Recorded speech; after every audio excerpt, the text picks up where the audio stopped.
Thank you very much. And so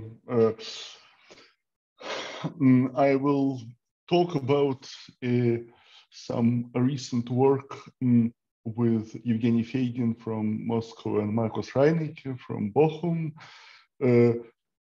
I'll start. So the overview, I suppose, is that we found some new interesting algebras with quadratic relations that turn out to capture some non-trivial combinatorics. And I'll start with a little bit of motivation. So we're talking about quivers. So by quiver, I mean just a directed graph, and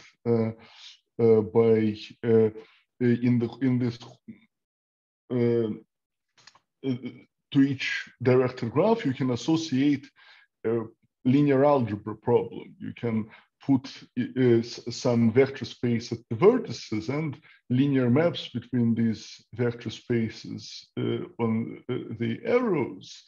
So for example, there is one of the simplest possible situations, two vertices, one arrow between them. So a representation of this quiver is a choice of two vector spaces and a linear map between them. This data, you can talk about morphisms of representations and so on. So you can, you can, in linear algebra, it's often useful, beneficial to classify things up to isomorphism. So for this particular example, if you look at two vector spaces and linear map between them, let's assume them finite dimensional, then up to isomorphism, this is classified in using some discrete parameters. You know, if you know the dimension of the first vector space and the dimension of the second vector space, then the only invariant of a linear map is the rank. By change of basis, you can identify two maps of the same rank. And so in this case, you have some discrete classification. Sometimes you will have continuous parameters and so on. So, and this kind of questions goes back to the work of Gabriel in early 70s. So now, to be a bit more precise about classifying things, you can decide what are the dimensions of vector spaces you put at the vertices. So you have a dimension vector for each vertex of the quiver, dimension of the vector space there. Then once you fix this datum, you can choose a basis in all those vector spaces. And then what you need to put on the arrows, you need to put some matrices of appropriate dimensions.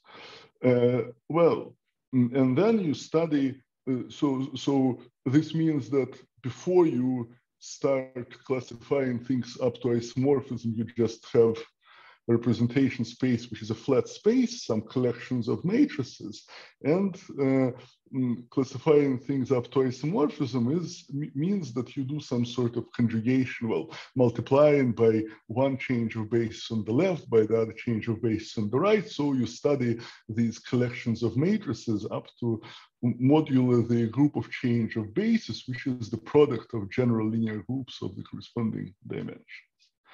And then, well, a lot of work has been done. It started with classification of finite types, so classifications of graphs for which, for each dimension vector, you have finitely many isomorphism classes of representations. Dynkin diagrams popped up there and indicating that it must be related to some other remarkable things that mathematics classified, and somehow it is related. So there is a lot of things about which I won't be able to talk because given horse and quiver representations would take us too far away.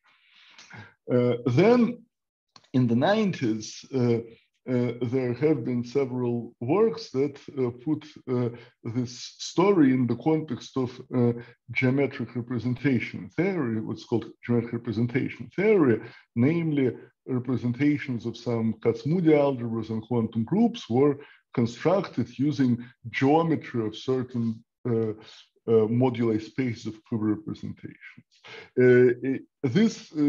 So to give, you probably heard some talks about that, but to give you some idea, so these quiver representations, it's isomorphism classes. So geometrically, these are very complicated objects. And then for each dimension vector, you can take this complicated geometric object and associate it to it some algebraic object, some type of cohomology, or perhaps some type of functions, and then use some geometrically defined maps between these algebraic objects to construct some representations. Somehow, what I will be talking about is much simpler in a way. So in the work of Kontsevich and Soibelman about a bit more than 10 years ago, an object called the cohomological Hall algebra was introduced for each quiver, which is made of equivariant cohomologies. So you take the RD, it's the space before changes of basis, so space of matrices, and take equivariant cohomology with respect to the group of change of basis. So instead of taking, so this is some kind of, well, a lot of my personal intuition comes from algebraic topology, and I cannot help remarking that algebraic topology, thinking as an algebraic topologist in this situation really simplifies problem, makes it much more manageable, because instead of taking the equivariant, the quotient by a group, so which is a very complicated space once you take the quotient, you take the original space before taking the quotient, which is extremely simple, and take equivariant cohomology with respect to the group action. This is some kind of first approximation to trying to get invariance of the quotient, but it's much simpler because this space of matrices itself is contractible. So you can just replace it by a point. So you are considering, you take for each dimension vector the equivariant cohomology of the point, which is polynomials in some variables. And then but then what is non-trivial is that you take the direct sum of these cohomologies for all dimension vectors, and you construct something. So in fact, you can construct an algebra structure on this direct sum. So you for dimension vectors d1, d2, and d1 plus d2, roughly speaking, you can construct some maps on the level of these direct sums of vector space. So, and this is so another algebraic object extracted from quiver representations, but much simpler than what geometric representation theory studies. Now, however, this object, it was not defined out of blue. It was somehow defined to fulfill a certain prediction of mathematical physicists. So in string theory, they say that to some supersymmetric quantum field theories, whatever it is, one can associate Lie superalgebras, algebras of BPS states. And mathematically, it's related to Donaldson-Thomas invariance, to counting some enumerative algebraic geometry problems on curves in algebraic threefolds. Now, to say the next thing, I will make one important assumption. I will make an assumption that the quiver Q is symmetric. Namely, the number of arrows from I to J is the same as the number of arrows from J to I. So in particular, you remember I mentioned that for quivers of finite type, roughly they correspond to Dynkin diagrams. So these are not allowed. You really have, if you have an arrow, you must have an arrow in the opposite direction. And in principle, you are allowed to have loops at the vertices. This is will be important for what happens further on. And in this case, this cohomological whole algebra is a supercommutative algebra. In general, it's neither, it's associative, but that's as much as you can say. For a symmetric quiver, it is supercommutative. So this is the, and this will be the running assumption. So it's, I won't be talking about quivers which are not symmetric.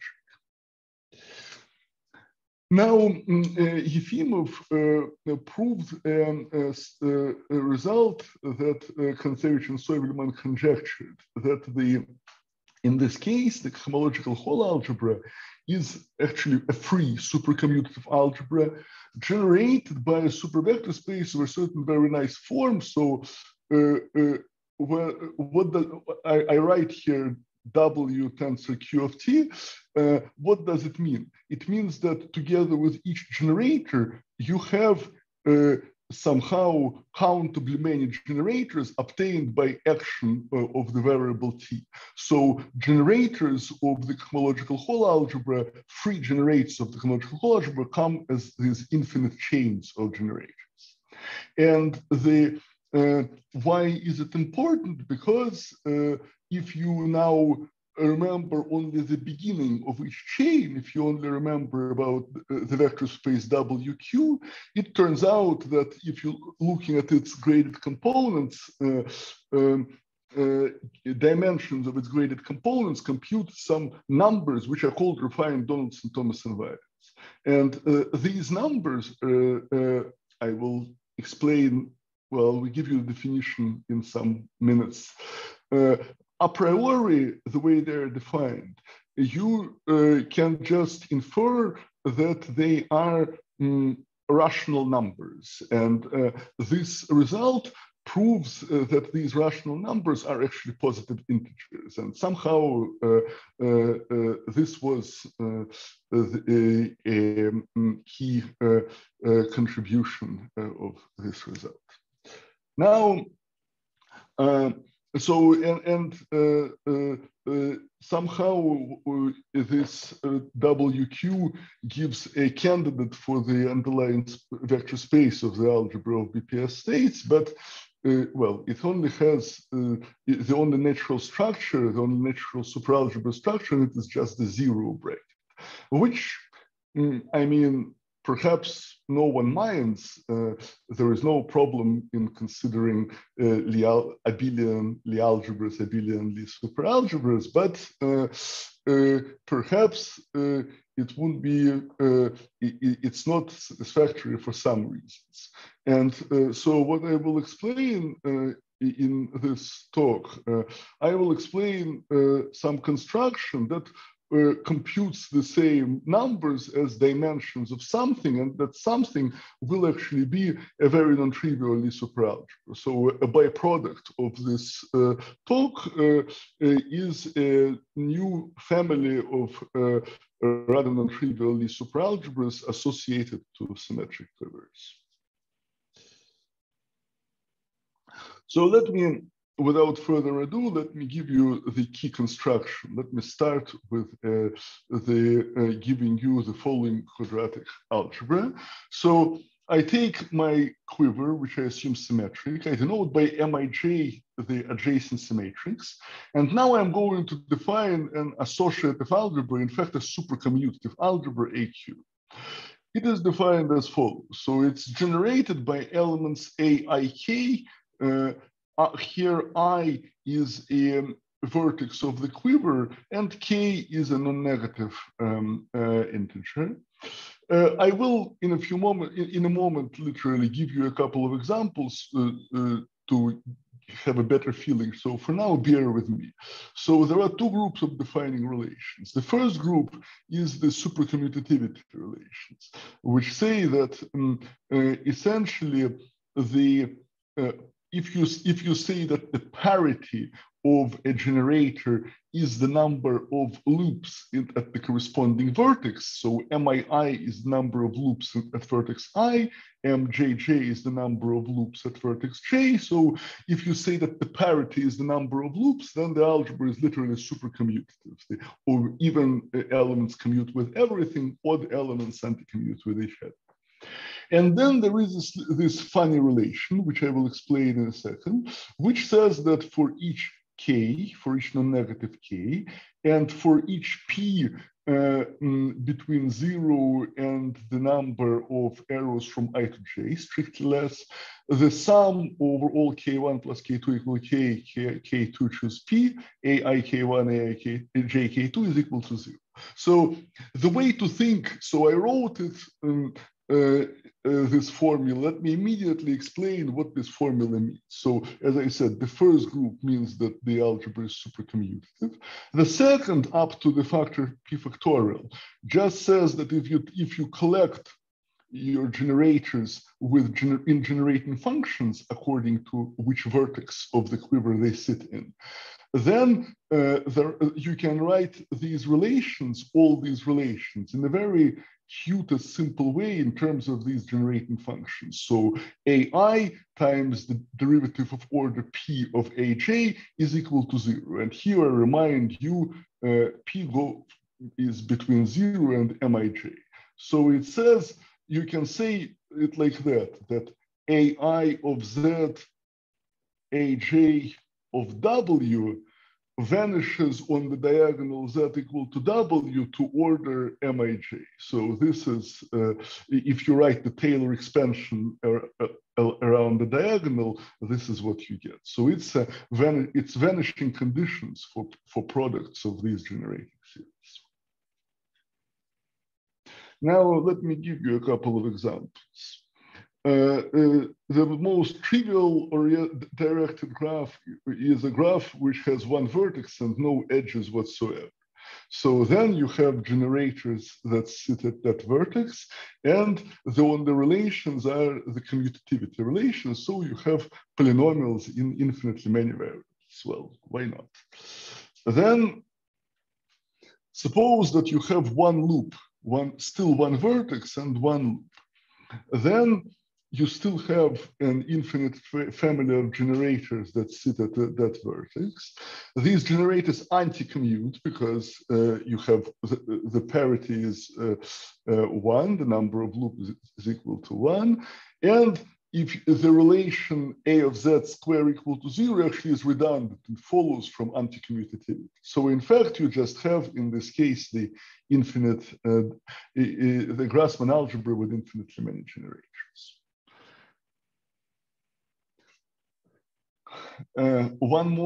Let's add one more loop. We take one vertex and two loops. Then you have still an infinite family of generators.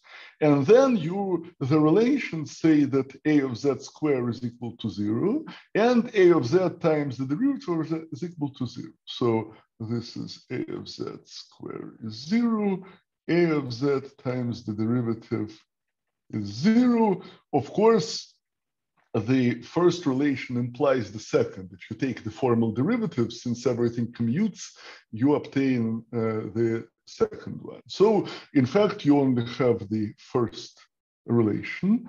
And once you extract its individual coefficients, this is what you get. So you have your algebra in polynomial algebra in infinitely many variables, modulo the relations A0 squared, A0, A1, 2A0, A2 plus A1 square. In general, the sum for fixed K, AI and J, where I plus J is equal to K is equal to 0.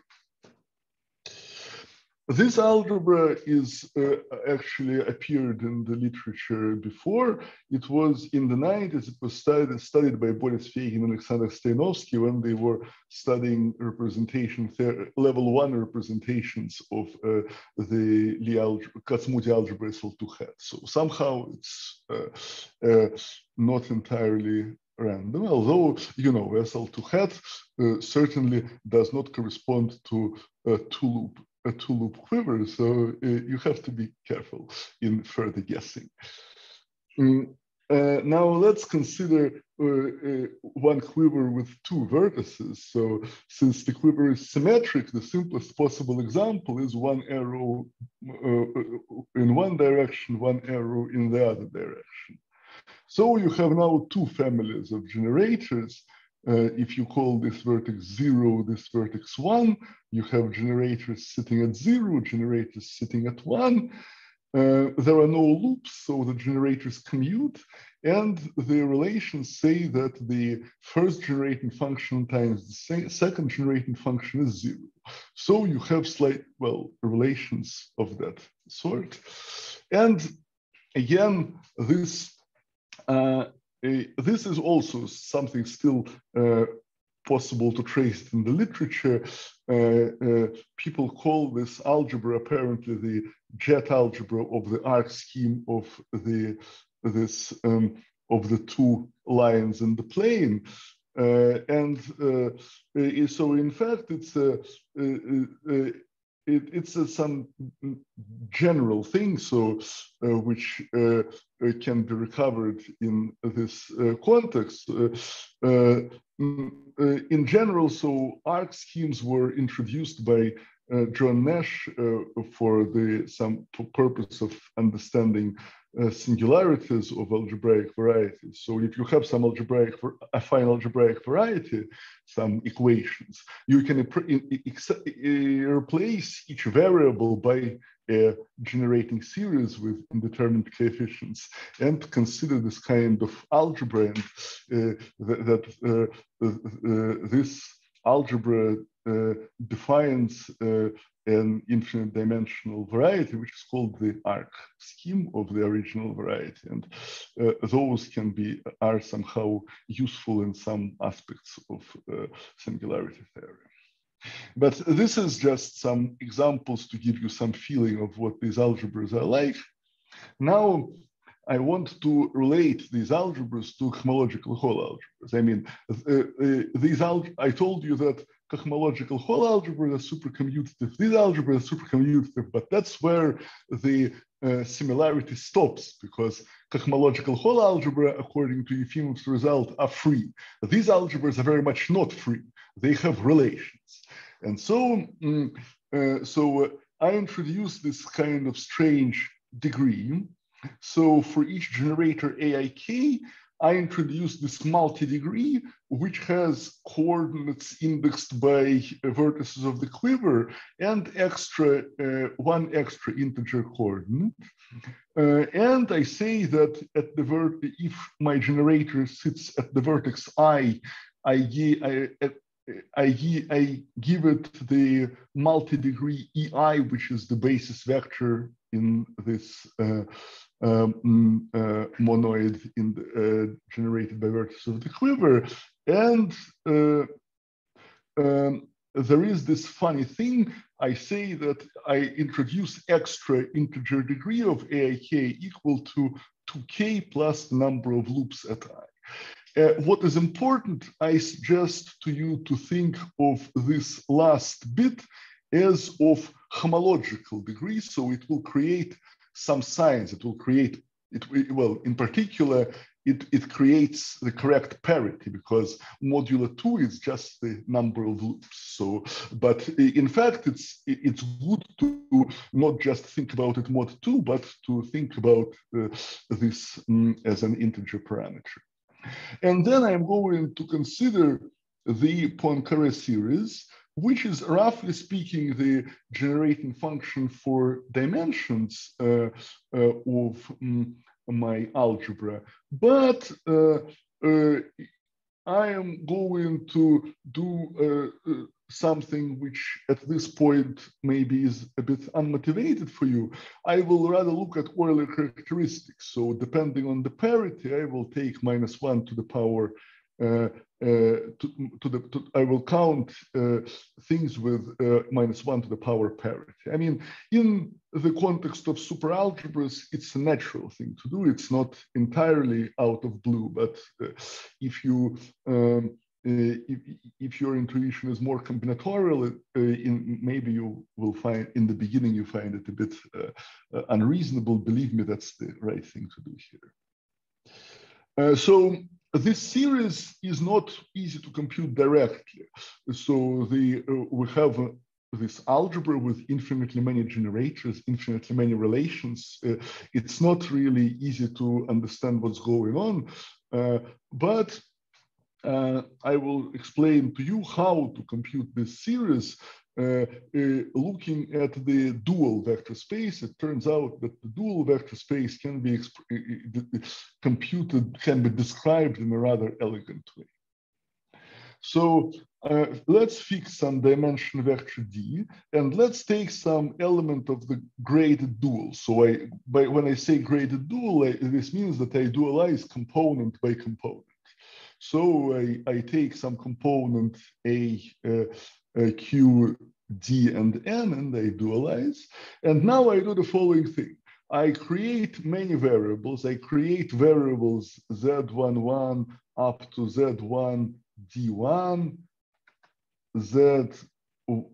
K1, Kdk. So for each vertex of the quiver, I create the number of variables equal to the corresponding coordinate of the dimension vector. And I evaluate my linear function psi on this product. The generating function at the first vertex evaluated at Z11, etc. The generating function evaluated at Z1 D1, and so on. So it looks a little bit, well, absurdly heavy perhaps, but turns out that it's a very nice thing to consider. So a priori, what do we get? A priori, each AI is a power series. So this product is a power series in these variables Zij with coefficients products of generators of my algebra. Now I evaluate psi on it, so product of generators are all sent to some scalars. So a priori I get a power series. So in fact I get something much better. I get a polynomial which is going to be either symmetric or anti-symmetric in each of these groups of variables, and it is going to be divisible by some extra things. So first of all, why polynomial? Polynomial just because we're working with graded duals. So because I fixed n here, I won't be able to go too far in degree. So that is easy to digest. Why symmetric in each group of variables? Because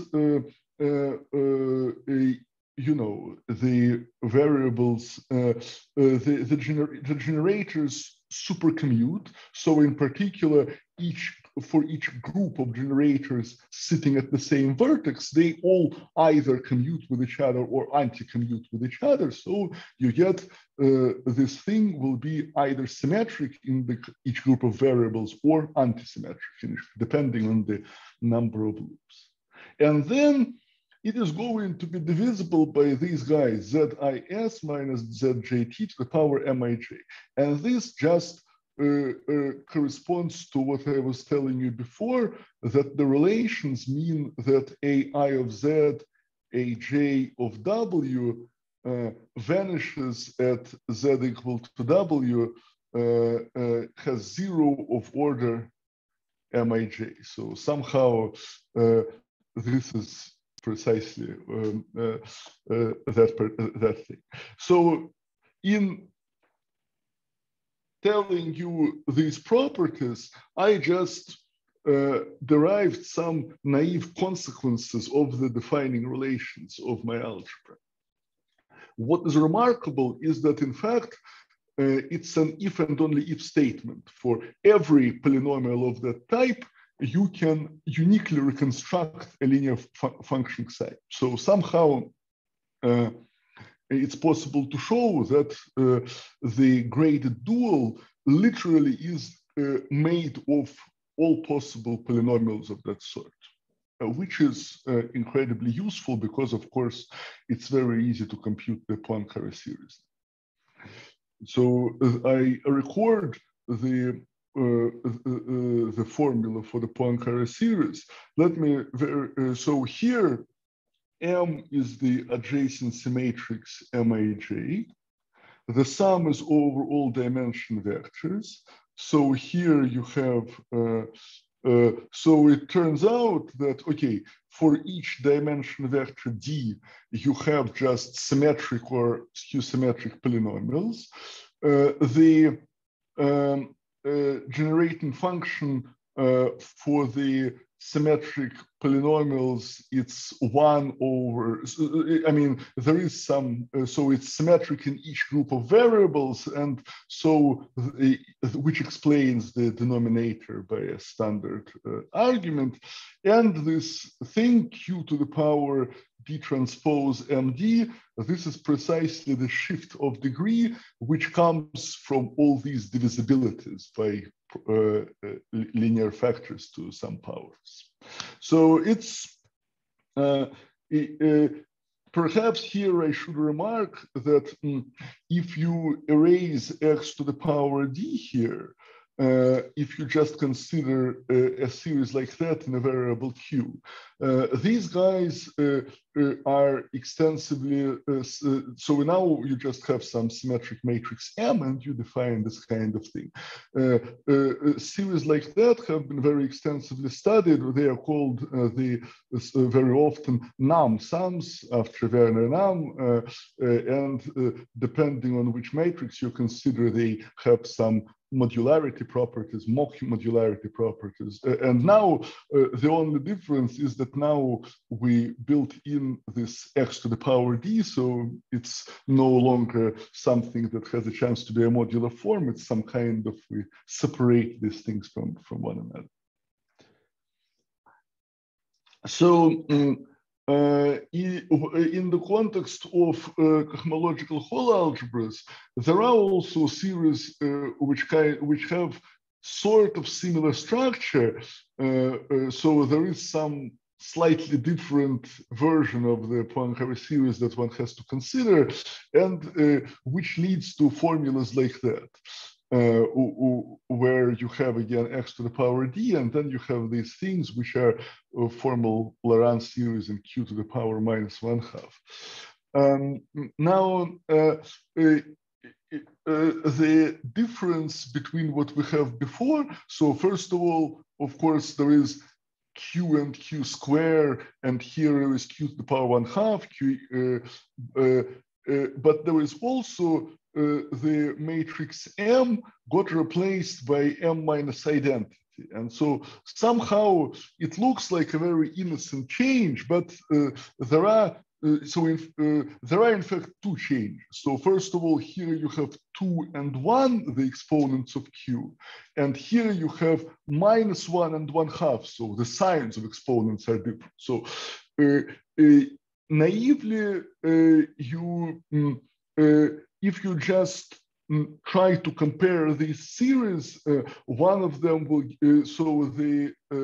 this series, it's an honest power series, and this is really a Laurent series. It has finitely many positive exponents and infinitely many negative exponents. So, but it's not only a Laurent series, both of these guys are rational functions. And so if you actually redevelop this rational function as Laurent series around 0, not around infinity, then the singularity disappears and something good happens. But maybe I should say first that using this series for the cohomological Hall algebra, Kontsevich and Soibelman precisely define the refined Donaldson-Thomas invariance. So they use something which is called the Pleitistic exponential, which the only thing that we need from it is that, well, we are talking about Poincare series,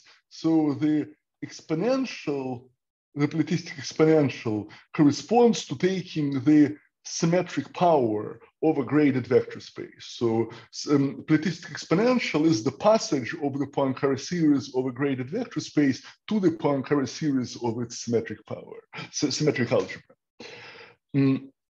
And so the Donaldson-Thomas invariants are defined in this implicit way. So you take the Poincare series of homological whole algebra, you represent it as platistic exponential of something, and then you have some extra factor, and well, you get some formula.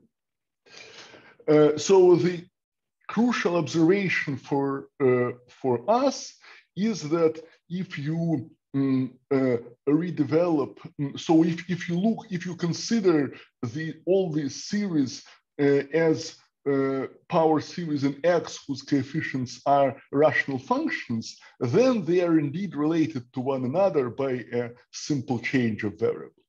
So somehow, which is it should maybe, it should appear surprising because one of them is the Poincare series of the cohomological whole algebra, which is free. Another is the Poincare series of a supercommutative algebra, which is extremely far from being free. So the fact that they end up having equal Poincare series up to some changes, it should appear surprising, certainly. And my goal is to somehow unravel at least some of the mystery behind that surprising aspect. So a priori, these refined Donaldson-Thomas invariants are rational functions in q to the power 1/2 in rational coefficients. And so now I will state the main result that I want to explain to you. It uses Cajal duality for associative algebras. Cajal duality of associative algebras takes an algebra A with quadratic relations and assigns to it another algebra A Schrick with quadratic relations. And if you started with an algebra which was supercommutative, then its Cajal dual algebra A Schrick is the universal envelope of a certain Lie superalgebra. So somehow that will be important for us, that Cajal duality can be viewed in some sense as if you restrict it to supercommutative algebras, Cajal duality is a duality between supercommutative algebras and Lie superalgebras. So we start from our algebra AQ, which I defined to you earlier, which has quadratic relations. So we can compute the Cajal dual Lie superalgebra, which I'm going to define GQ. It has a structure, it has an action of diff1 of polynomial differential operators on the line. So diff1 is the, you have multiplication by X and the derivative Z and derivative with respect to Z. And of course, the commutator of these two is equal to the identity operator, the derivative and multiplication by Z. So first observation is that the Cajal dual Lie superalgebra has an action of the first Weyl algebra. If you consider polynomials in Z inside the Weyl algebra, then the action of these polynomials on GQ is free. The general fact is that the generators is just the kernel of the operator of a partial derivative with respect to Z. Because we're talking about the kernel of the partial derivative, it's a Lie subalgebra of GQ. So this Lie subalgebra is the new interesting object. And now the dimensions of graded components of this kernel give you precisely the coefficients of this dt QD of Q. And moreover, these sums are finite, and well, they have non-negative coefficients because we put dimensions here, but the sums are also the sums are fine. So this is the result. I will now give you some ideas of how to prove a result like that. So first of all, the causal dual Lie algebra can be described in a very explicit way. Somehow I put here the relations for you to see, but for now let's just focus that there is a very explicit description.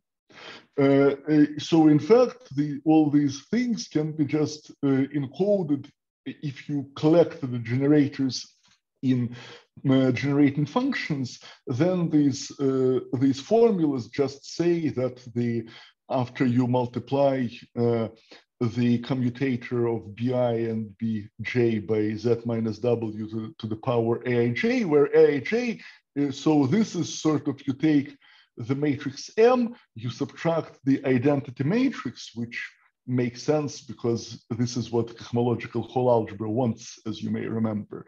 And then you take, you replace potentially negative things on the, you replace potentially negative things on the diagonal by zeros. So you have this these very simple relations. And using these relations, you can actually define two very useful endomorphisms of your Lie algebra. On the space of generators, we can consider multiplying the generating function by z and taking the derivative of the generating function by z. Why not? But then you can extend these guys to products of generators as derivations, which is a little bit less natural to do. Why multiplication by z should be extended by derivation? But this is what remarkably works. Then it turns out that these derivations that you thus define, they preserve all relations, and so they can act on our Lie algebra. So we originally, everything is defined on the level of the free Lie algebra, if you want. And since relations are preserved, the action of these P and Q descends on the quotient. And since the on generators PQ minus QP is equal to the identity, on Lie monomials involving n generators, PQ minus QP is n times identity, because we defined P and Q as derivations. The commutator of two derivations is a derivation, so it will just count the number of generators. That is very nice. We can divide one of them by n and get, because of that, get an action of the Weyl algebra. Now, this Lie algebra GQ as a module over the Weyl algebra is graded. So you can say that the degree of Q is equal to 1, the degree of P is equal to -1. For this grading, it's a graded module. It's bounded from below, so it's from the general theory, it follows that it's a free module over the polynomials generated by the kernel of the partial derivative. This already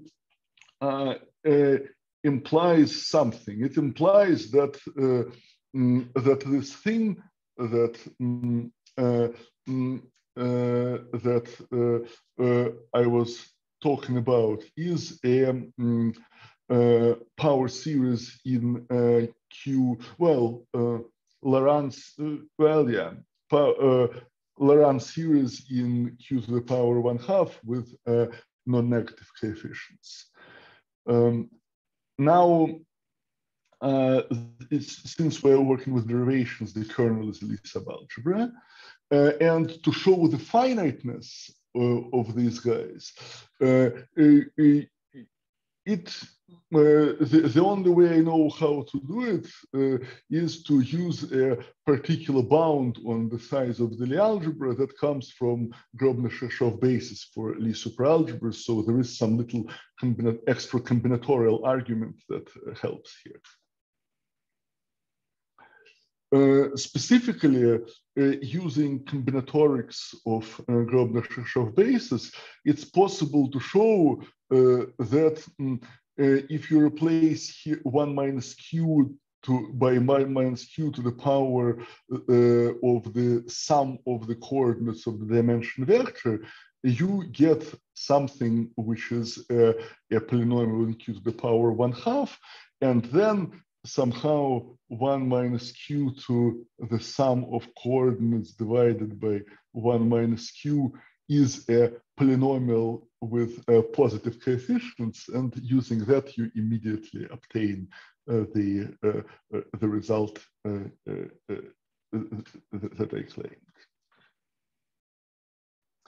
Now, so far, what I told you was just about this Koszul dual Lie algebra, but we need to relate the story somehow to the cohomological whole algebra, because so far I told you that the Poincare series of this kernel of the partial derivative behaves similarly to how the refined Donaldson-Thomas invariants are supposed to behave. But it turns out that so this is the Poincare series of cohomological whole algebra, that its product with the Poincare series of the dual space of the universal envelope is equal to 1. So, and this is an absolutely key statement here, because this means that computing the platistic logarithm of this guy is more or less up to the minus sign, the same as computing the platistic logarithm of the other one. And the universal enveloping algebra looks as the symmetric algebra of something as a vector space according to Poincare-Birkhoff-Witt theorem. And this is somehow something which a priori was absolutely impossible to guess. So the reason that the Poincare series of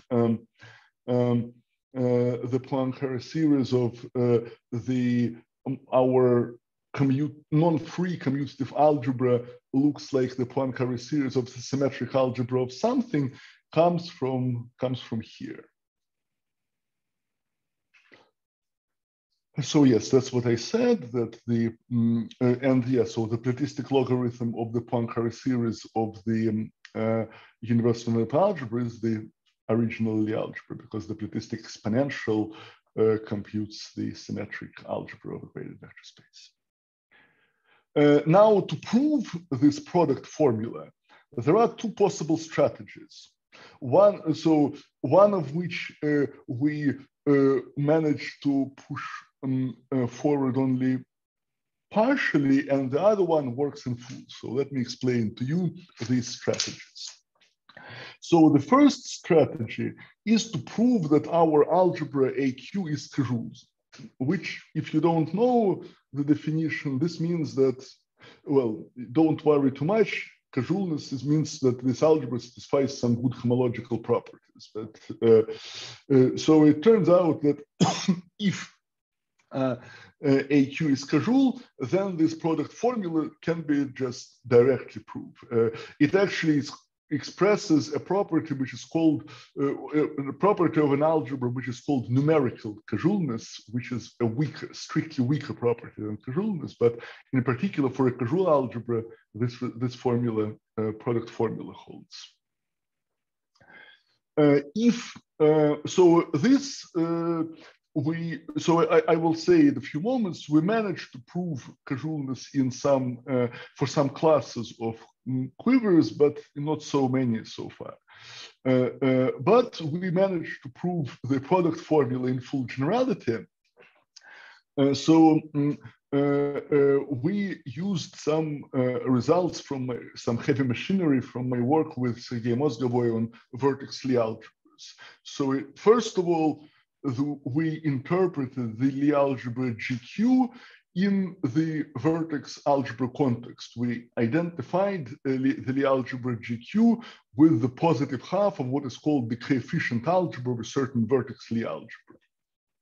And together with Sergei Mozgovoi, I proved that the universal enveloping vertex algebra of that vertex Lie algebra is identified with the great dual vector space of the cohomological Hall algebra. So the connection to the cohomological Hall algebra goes via the theory of vertex algebras, which again, for those of you who care about vertex algebras, it kind of fits into the philosophy that has been advocated systematically by Dominic Joyce, who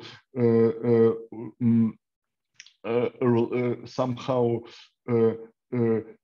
defined on large classes of moduli spaces in the algebra geometric context, some vertex on the homology of various moduli spaces of something.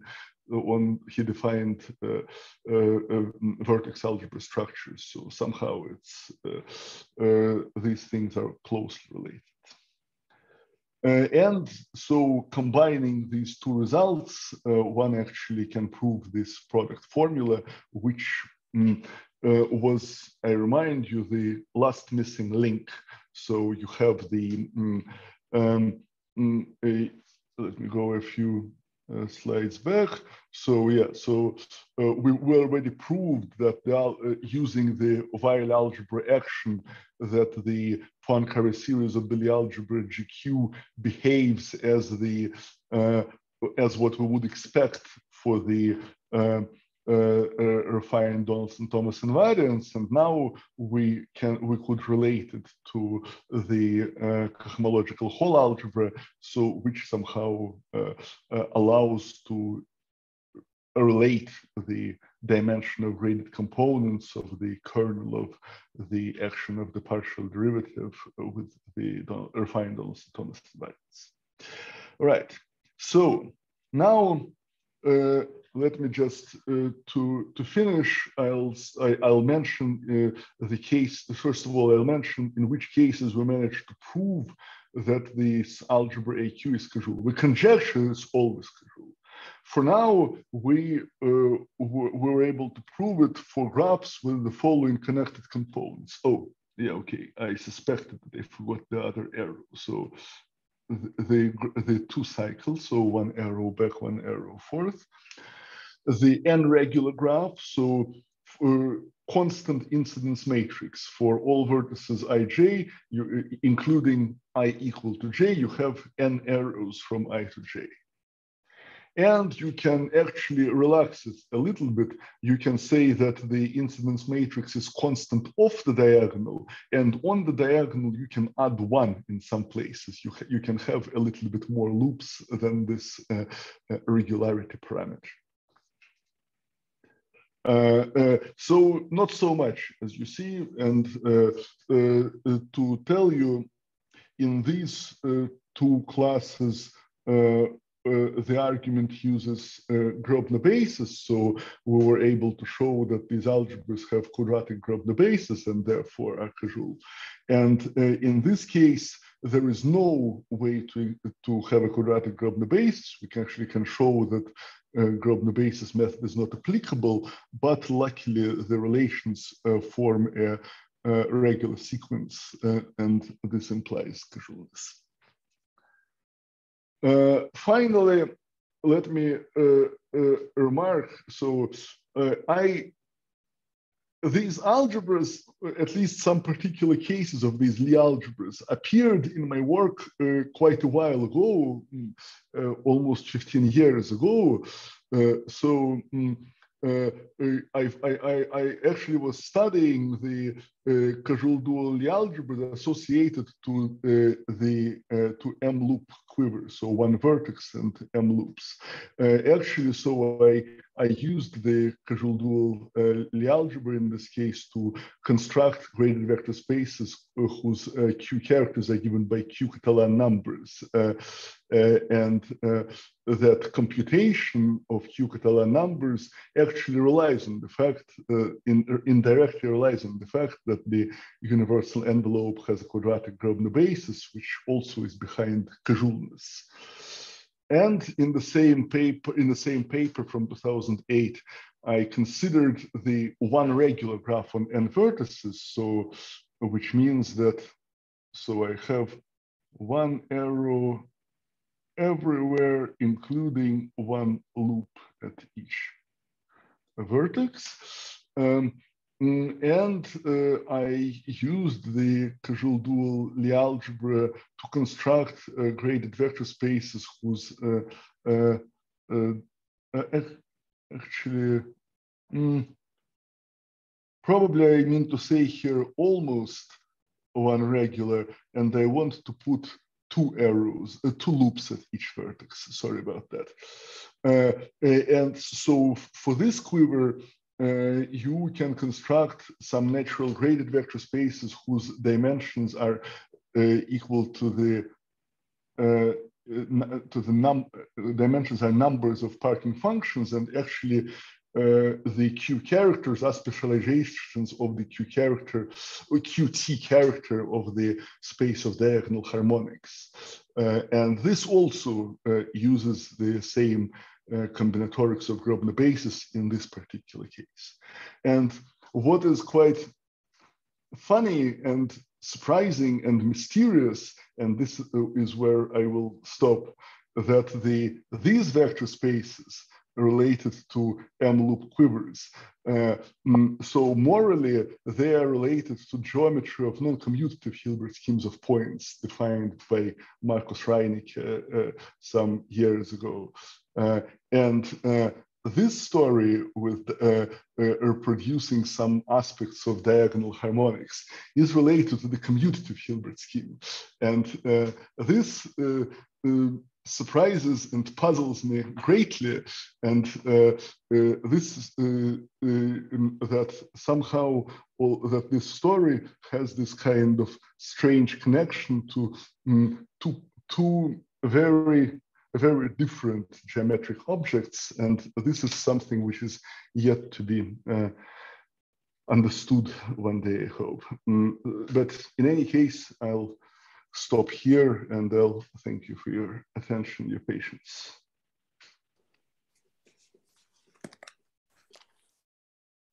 Thank you so much, Vladimir, for your great talk. Are there any questions?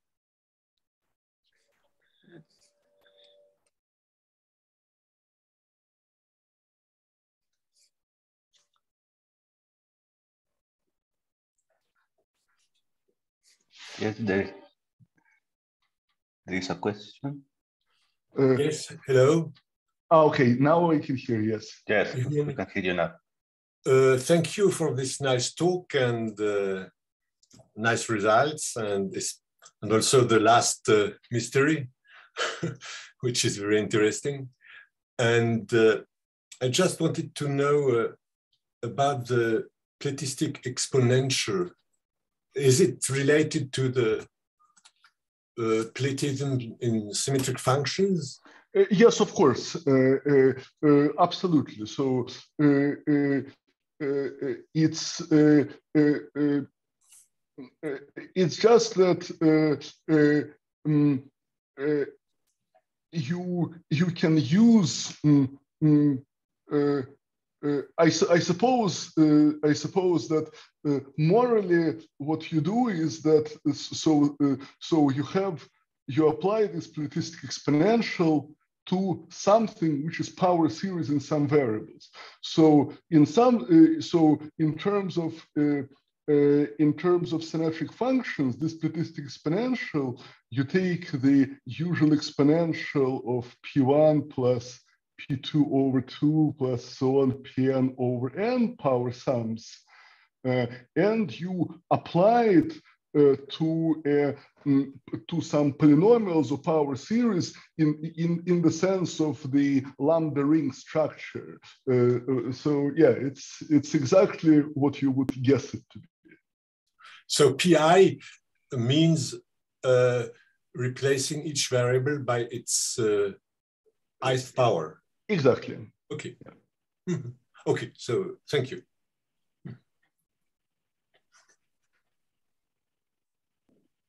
Are there more questions?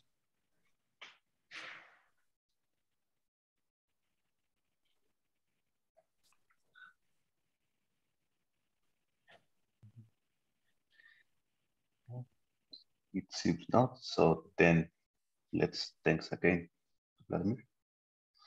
Thank you.